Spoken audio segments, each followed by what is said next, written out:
You should be getting a pop-up that says that you agree. And let's get started. So this is the compliance committee meeting for February of 2022. It's yet another new year. Why don't we get started with the antitrust statement? And then the objective of today is to pass the ball to Jim Demetri. In case you've been living under a rock, Jim has been putting together a compliance training that IARA is very proud of. Today is really the opportunity for him to show you his work, bring you up to speed on that. We also have Tony and Jeff in case you have questions about what's the long-term vision of this training. And my hope is that all of you will support it either because you adopt it directly within your company or because you encourage your suppliers and partners to do so. So let me get started with the antitrust statement. As participants in this meeting, we need to be mindful of the constraints of antitrust law.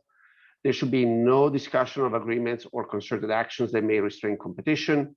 This prohibition includes the exchange of information concerning individual prices, rates, coverages, market practices, claim settlement practices, or any other competitive aspect of an individual company's operation. Each participant is obligated to speak up immediately for the purpose of preventing any discussion falling outside of this bound. So I don't think this has ever happened before, but if you hear anything you don't like, just speak up and we'll stop the conversation and we'll redirect conversation as appropriate. So if you're not speaking, I'm going to ask you to mute yourself. I'm going to turn off my camera, and Jim, the floor is yours. I think you can share your screen if you want. All right, Andrea, thank you very much. Before I do that, I just want to say thank you for giving me the opportunity to talk to y'all today. The issue of compliance training is really something that started with this committee. And I know that all of you are on the front lines of dealing with compliance issues and are very expert in the area. So as we go along today, feel free to ask questions, have me explain whatever it is you need me to explain. But just to step back a little bit and talk a little bit about the genesis of this training. Last year, the IARA Executive Committee, again, working off work that was done by this committee, asked my firm to put together proposed compliance training that could be used by really any entity in the remarketing industry, whether it be auctions, consigners, or vendors to the industry, that would really help the industry work through a lot of the issues that all of you work through on a daily basis. And that's not only legal requirements, but also customer requirements, because we know that customers, especially in the financial industry, but other customers as well, have been working with auctions and vendors to make sure that their compliance requirements that are imposed on those companies are being followed by others in the industry. So with that kind of directive, and again, working off a really detailed outline that this committee put together, we started down the road of developing training that can be used by everybody in the industry and to play off essentially the next step forward in the car certification that IARA has had a lot of success with, to do some compliance training modules that can be used by the industry through IARA. And what we've ended up with is 2 training programs to help businesses in the industry understand and develop standards and policies necessary to comply with customer, legal, and regulatory requirements applicable to our industry. And we've developed 2 training courses, one for managers focusing on legal and customer requirements applicable to the industry and the development of best practices necessary to make companies compliant with the requirements. And second, the second module is an all-employee training, and it's training to equip all the employees with knowledge necessary to protect their company as they perform their daily jobs. And we've tried to make this training very applicable, obviously, to the remarketing industry with some very specific examples. And Karen Rye is on the call today. Karen was I'm an integral part of putting this training together. So Karen, as we go along, feel free to jump in and add your very knowledgeable 2 cents worth.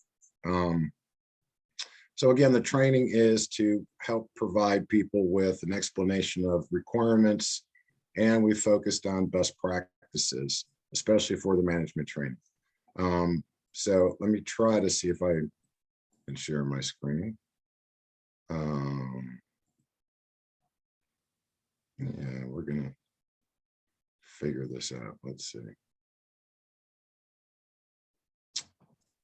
We have 5 modules in the, hang on a second, let me see if I can do this. Module 2.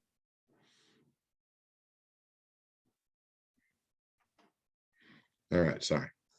Can everybody see that?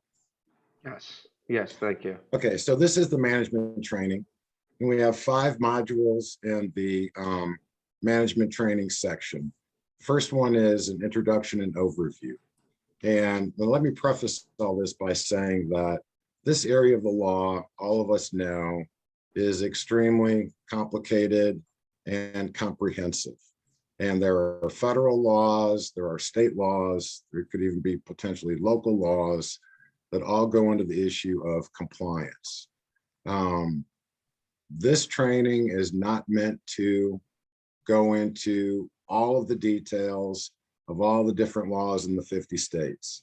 It is an overview of what we think are the important federal laws that apply to compliance in the remarketing industry and to what we know of customer requirements that are imposed on their vendors, including auctions. So we start with an overview of the legal and customer requirements imposed in the industry.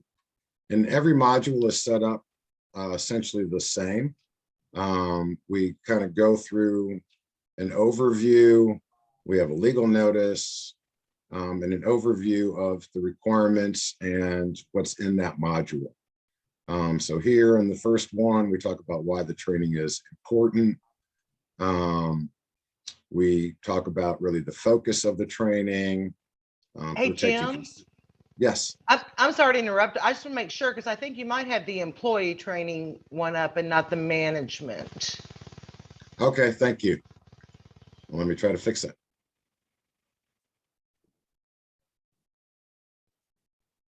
All right, let's see. Thanks, Karen. Let me go back and find that one if I can.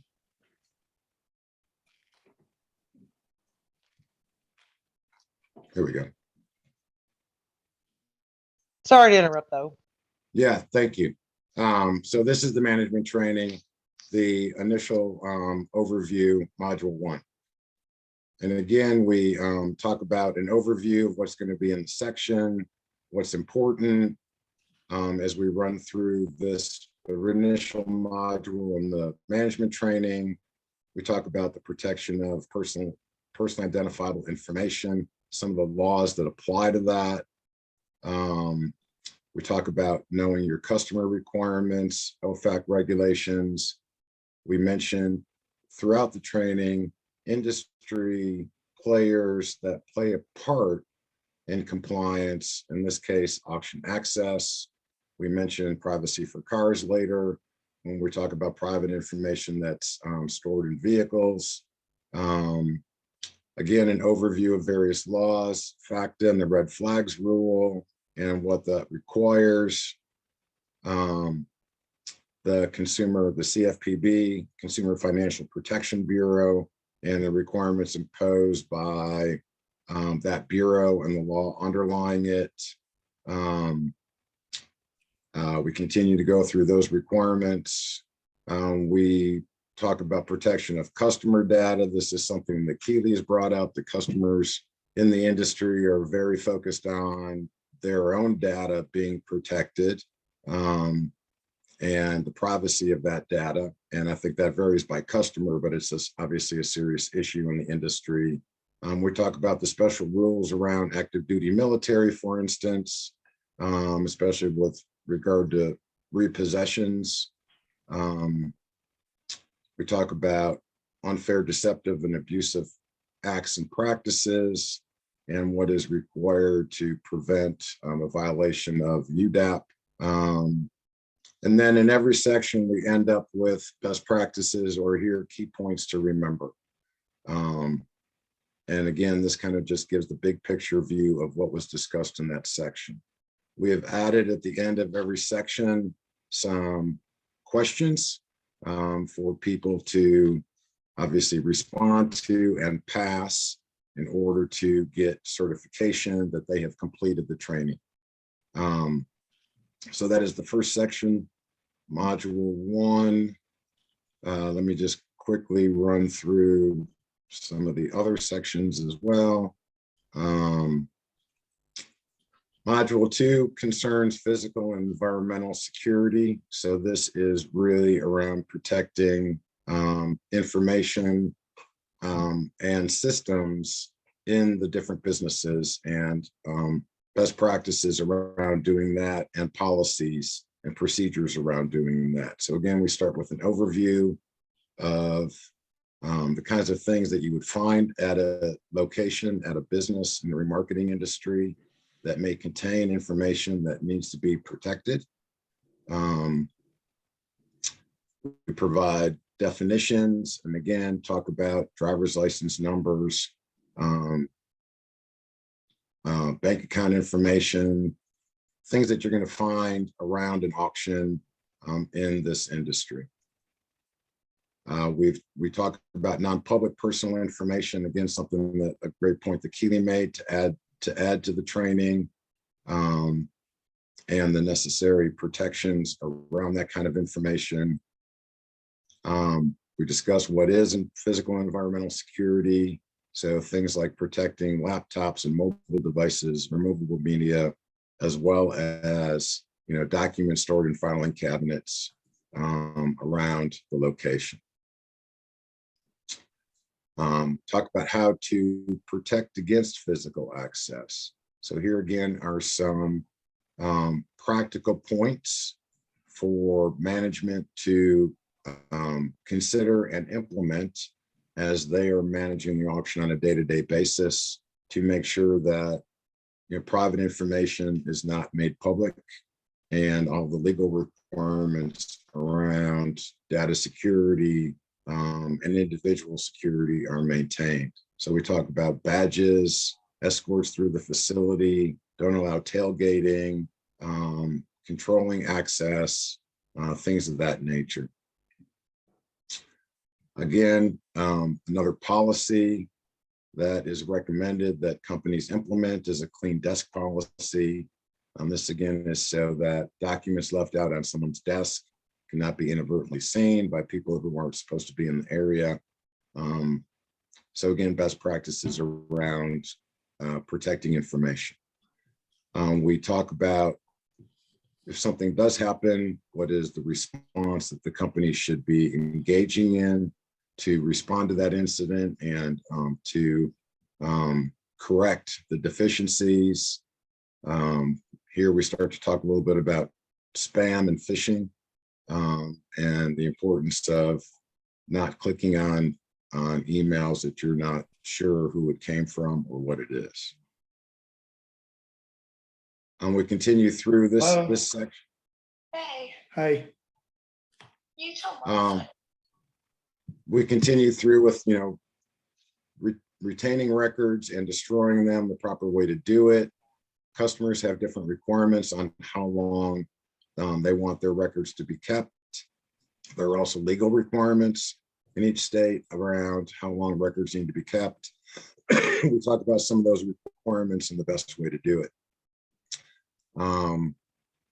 Managing vendors and what companies should do when they're working with vendors, the kinds of written agreements that they have, and making sure that their vendors also have similar policies to protect against data invasion and breaches of privacy.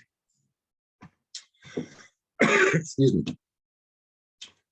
And then again, in every section, we end with a summary of best practices to try to provide practical advice to company management and this management training on how to comply with the law and how to comply with their customer requirements. And again, end each section with some basic questions for the person taking the training to respond and answer correctly in order to get certification. Let's see, let me go to the next section.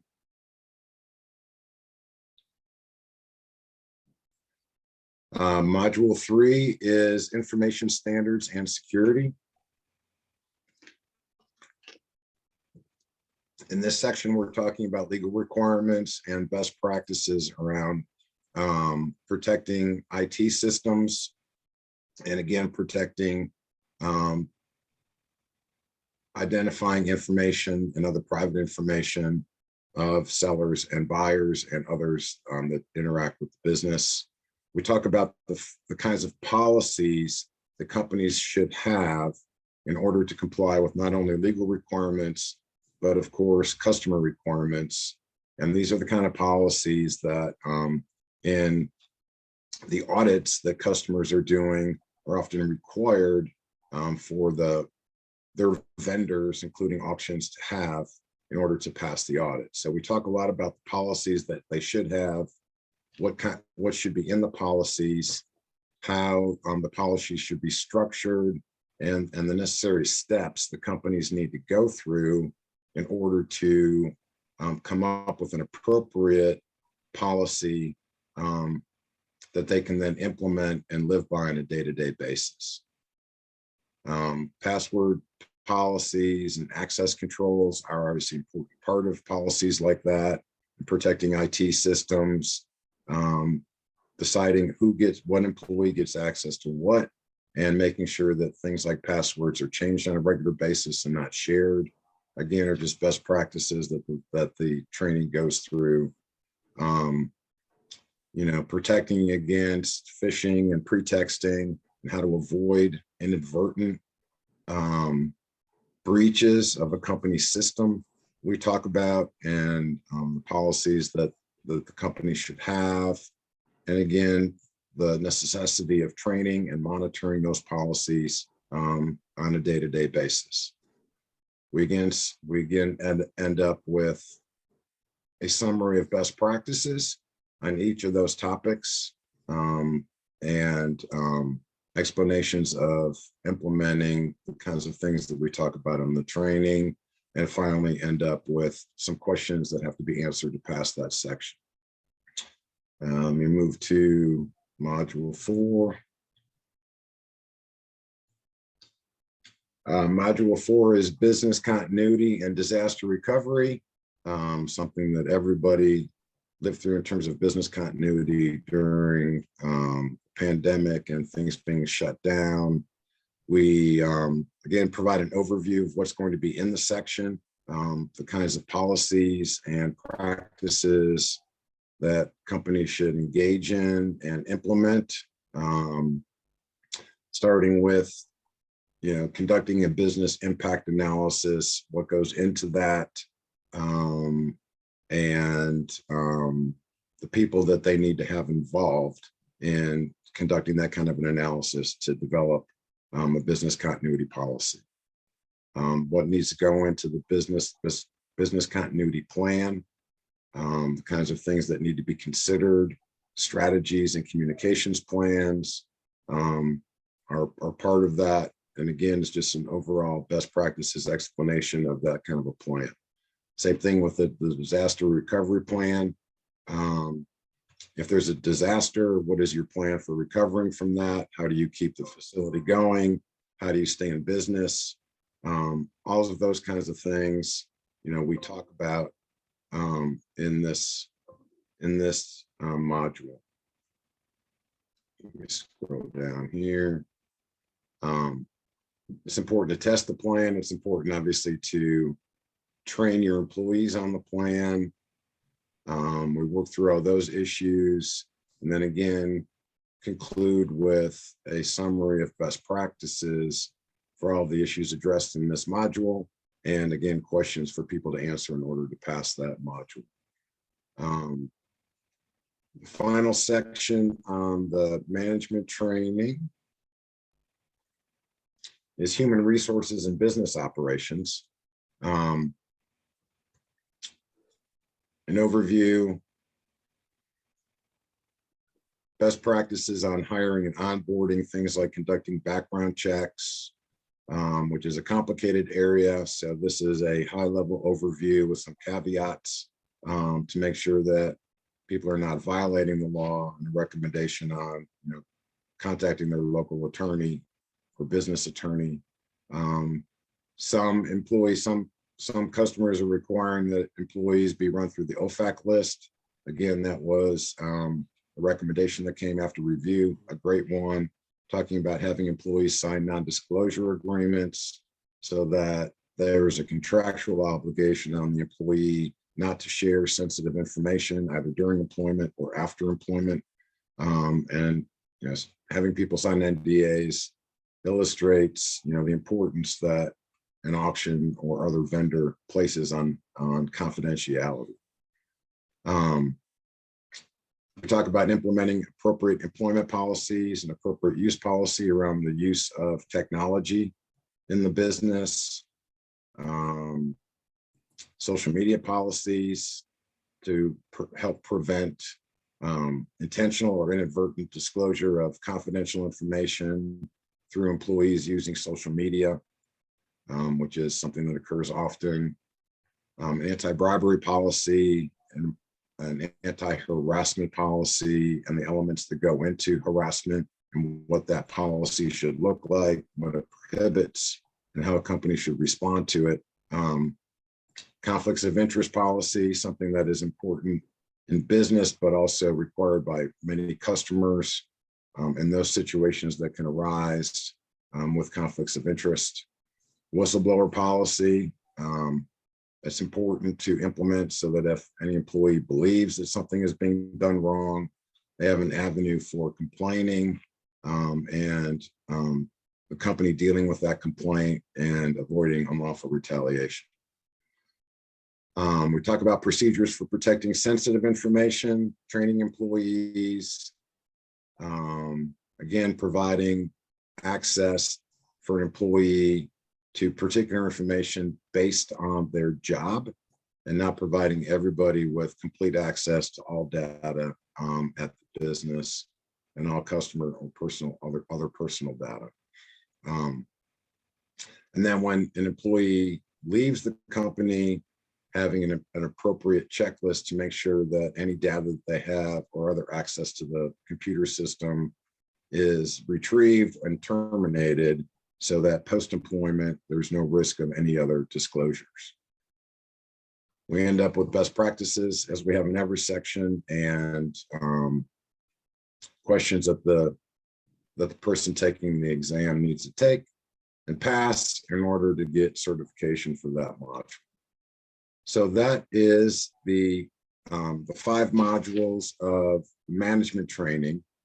And again, that management training is an explanation of legal requirements and recommendations on policies and procedures that companies should have in place to make sure that they're complying with legal requirements as well as customer requirements. So before I move to the employee training, does anybody have any questions or comments about that? I know we moved through it fairly quickly, but I didn't want to take all of your meeting time in case there's other topics you need to talk about. Any questions? All right. Well, let me go back and look at the employee training now, see if I can find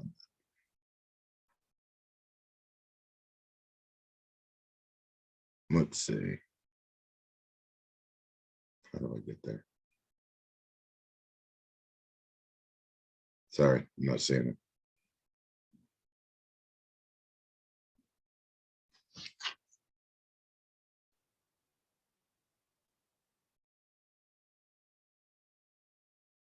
Sorry, I can't bring that up.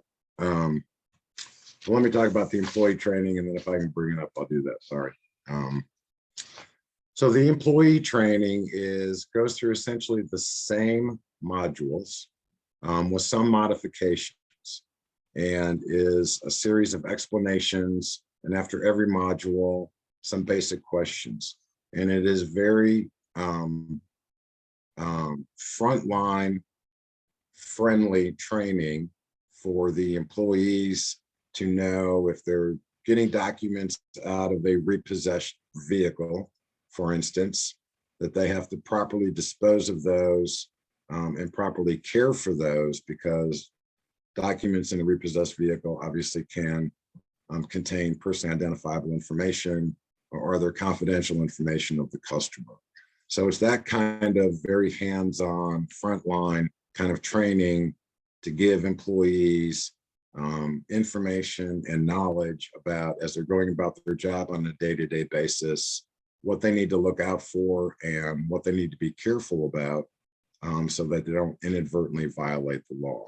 And that training is intended for every employee at an auction or a company involved in the remarketing industry to take that kind of training so that it satisfies many legal requirements and customer requirements, that all employees be trained on an ongoing yearly basis on customer and legal requirements to protect confidential information, whether it's personally identifiable information, financial information, or other information concerning a customer.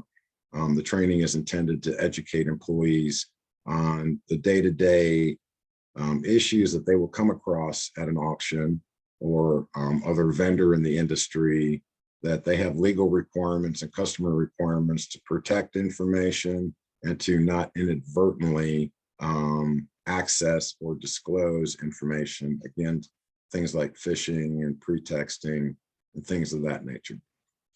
That training is intended to take, there's about 45 slides. It's intended to take around an hour. We got some feedback as we were going through this that it would be difficult to get people to take the training if it lasted 3 or 4 hours. So it is intended to be about an hour. And after every section, the employee needs to, again, answer questions and pass those questions in order to move on to the next section or to get certification for the section that they just went through.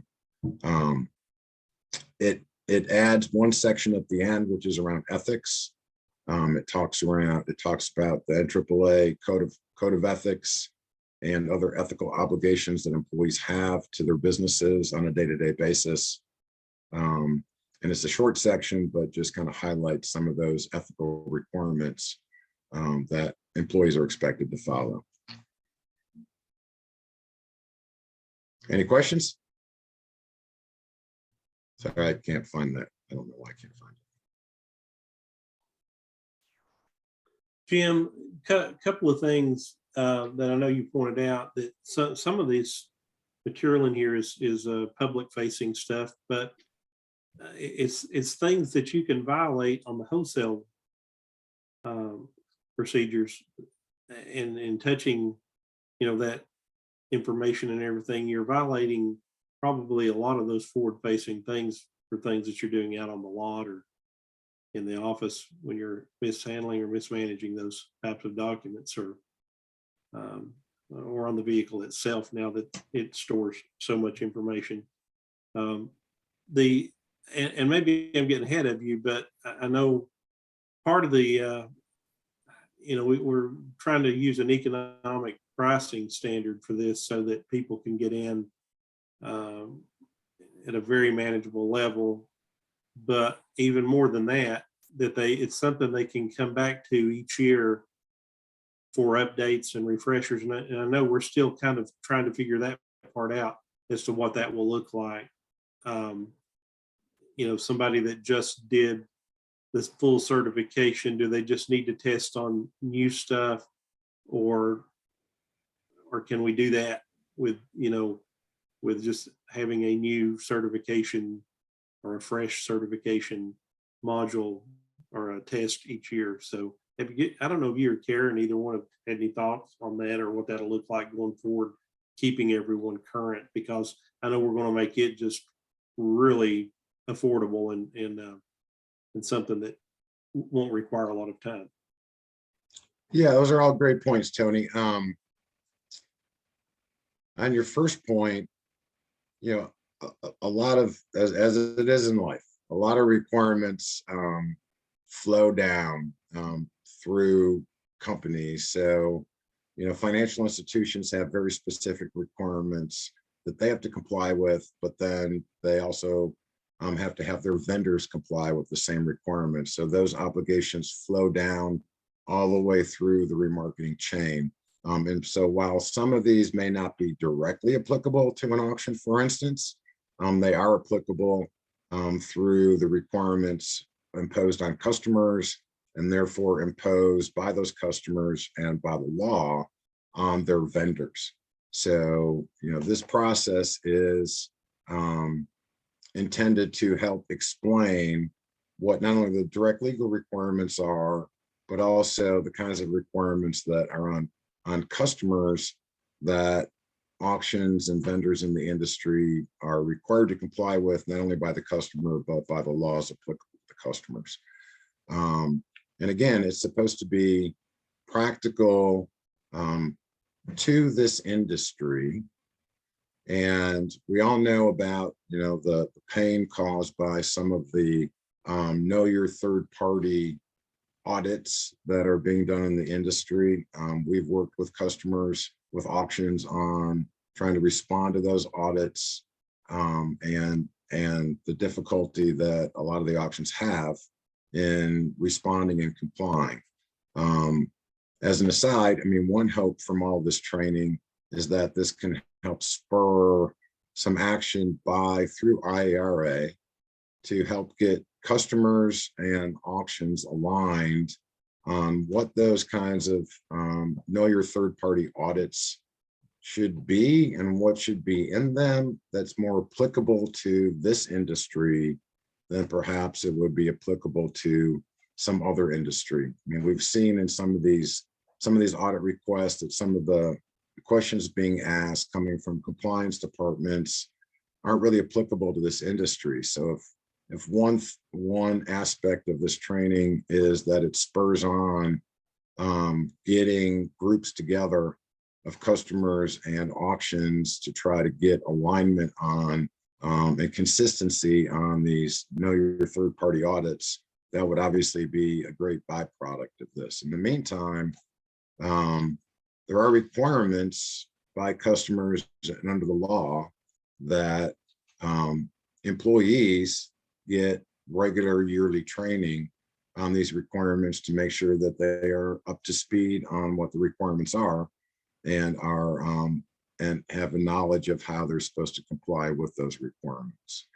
So we hope that this kind of training will become the standard for regular annual training, and we will go back on an ongoing basis and pick particular points in time to update the training with new developments, because as you all know, this is an area where requirements are changing, new requirements are being implemented, and cases in some circumstances are interpreting some of the existing requirements. And so we want to make sure that it's being updated. We will modify the training as necessary so that it's not same old every year. And then we'll certainly add to it to when new requirements are imposed to make sure that it's up to date and people are getting the latest, most accurate information.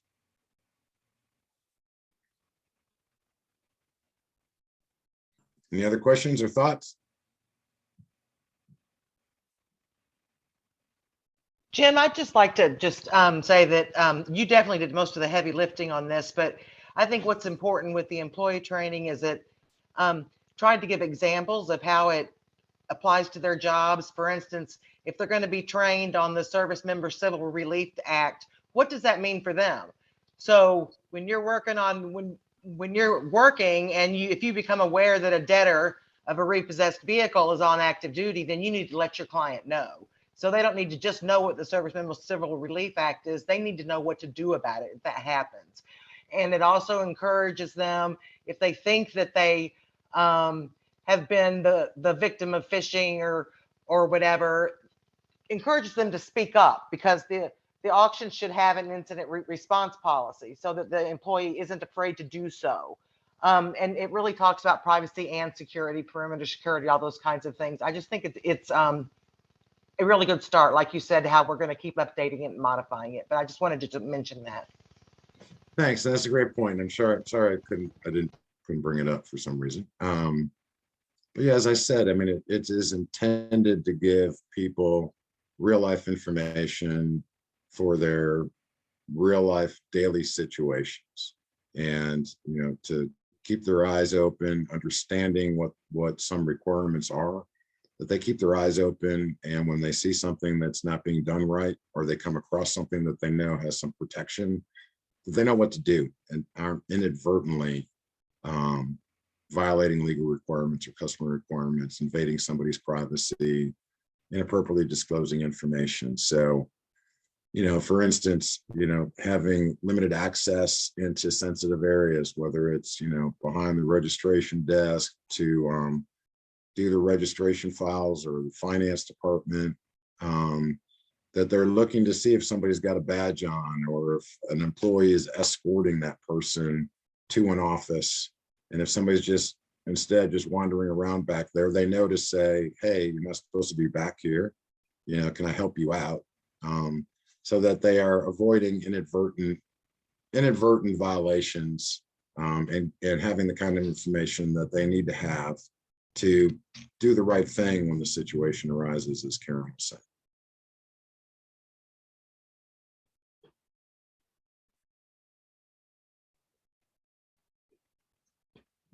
Well, I think that's about all I've got to say. I'd be glad to answer any other questions. I'd be glad to provide you whatever information that you need, so you can get a better look at things. And Tony and Jeff, I think you're in a better position. We're going to try to get this rolled out really as soon as possible, work through the computerization of it, and the ability of people to access it through the IARA.biz website. So all that work is going on behind the scenes. Yeah, Jim, and I just only add to that this whole thing came about when we were actually approached I'll go ahead and say some years ago, originally by IAG and the Independent Auction Group, and not because of a lack of resources in each one of those cases, because it became a bigger question and a subject of interest to NAAA. Jeff and some of the executives we met with in AAA at Used Car Week about this subject, there was a growing interest and knowledge of what we were doing, and there seems to be a lot of excitement and anticipation of getting this type of training. If nothing else, and I think from an attorney standpoint, that it shows some good faith effort and lack of negligence, to use a double negative there. But sometimes if we're able to prove that we've given these employees some frontline training, all of this is meant to lessen the exposure that not only consigners have with third parties, a lot of third parties touching their cars, but also the auctions themselves. But so I think it's a great project. I have been in contact with Tricia Hinn in AAA in recent days, and we plan to meet some more about this and talk about rolling out one another's perspective courses. There's a lot of things. A lot of you mentioned earlier, a lot of our members already provide services in this way when you think about privacy for cars and the others that you mentioned, and we have a lot of companies who are going to be able to assist these various people that are taking the courses in implementing what we're teaching them. So we're looking forward to all of that. I think it'll be good for our industry. It'll prove our stance on our proactiveness on trying to protect consumers and trying to establish our foothold on this. So Jim, I'm grateful for the work that you and Karen and others have done and getting this put together. I think it'll be the next big step for IARA. Hi, this is Jason Fullis. I apologize. Can y'all hear me? Yes. Hey, Jim, good to see you. Enjoyed the presentation. Jason. I apologize. I got distracted midway and may have not heard. Did you mention the CFPB bulletin that's out now on repossessions? So the one I just saw come out, or I just saw a story about it today. No, I didn't Yep. mention that, but it's a good illustration of how things change. And so, updating this training as things like the new CFPB bulletin on repossessions that just come out. Yeah. So go ahead. So just for the edification of the group, it's bulletin 2022-04, mitigating harm from repossession vehicles. For the good of the group, if people want to take a look at that, I think it's worth a look, because it may invite some additional scrutiny going forward on this topic. Thank you. I just wanted to mention it. Yeah, thanks. Hi, guys. This is Jeff, and I just wanted, that's a perfect segue to what we think this training should continue to do, which is it's not just one and done and we're finished with it. As things get updated and new things happen, this particular training, more so than the car certification training, I think really we have to stay on top of, make sure that we have a library of those spots and information where we need that, new information where people can go and look at it. But this, I look at it as living kind of documents, living kind of training course that we can add and take things off as it goes along. So really would hope that this compliance committee stays on top of that as far as making sure that what we have online is what our members need. So. And can I also mention one more thing? Actually, right now, the timing could not be better, because I have been getting some calls this week from some independent auctions that are undergoing Santander's current due diligence through EJ, and they are asking for a lot more documentation. And it's not as simple as, hey, can you guys just, can you do this for me, or can you help me with this? Can you come up with something for me? I've explained to some of them, you have to now provide evidence. You can't just kind of do this on the fly anymore. And so I was letting them know that the training is going to, help them decide, how to prioritize some of this and what things are important to have in place. I said, but it's not, you just can't slip through this anymore, maybe the way you did previously. And they're also coming back to Auto IMS and asking us for things that we've already supplied as a vendor to Santander, but there are also things that we're seeing that Auction Edge should supply that I'm not sure that is, there may be a little bit of a gap there in that area between them and what Auction Edge should supply as their system provider for the auction service. But anyway, my point is, this is very timely because of, I think, some of the independents now, right now, getting involved in the due diligence for Santander, and quite a few of the smaller independents do business with them. So this will, sooner we can get it out, the better. I think it'll open their eyes a little bit.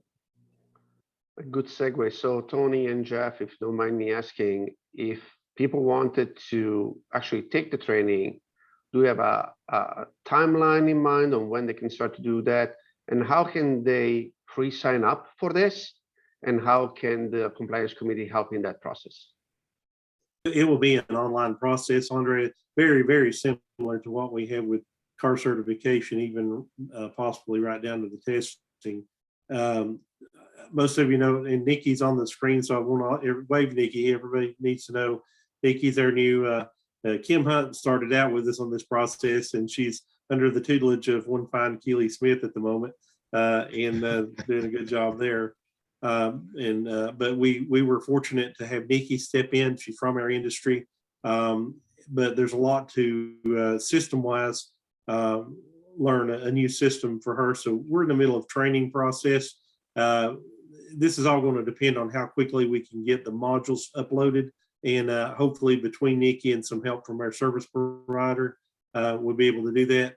Obviously, we would love to go in to March with not only a soft launch, but maybe a full scale launch of the program. So we're hoping by the CAR conference, we'll have made a lot of progress on this.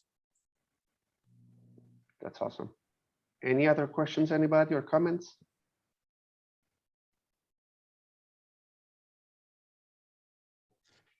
Sounds like we can give the last 10 minutes back to everybody. And I thought that this was a great session. As I mentioned, I'm going to be recording this for whoever missed it. We're always going to be publish it on IARA with a YouTube link. So if you think that some of your colleagues may benefit from it, or you're just curious a few months later what it is we said, you can always go and check it back. We keep records for, hey, compliance. With that said, thank you again, Jim. Thank you everybody for being on the call, and you all Thank have you. a great afternoon. Nice Great. work, Thank everybody. you, everybody. Bye. Thanks, y'all. Have a good day. Thank you.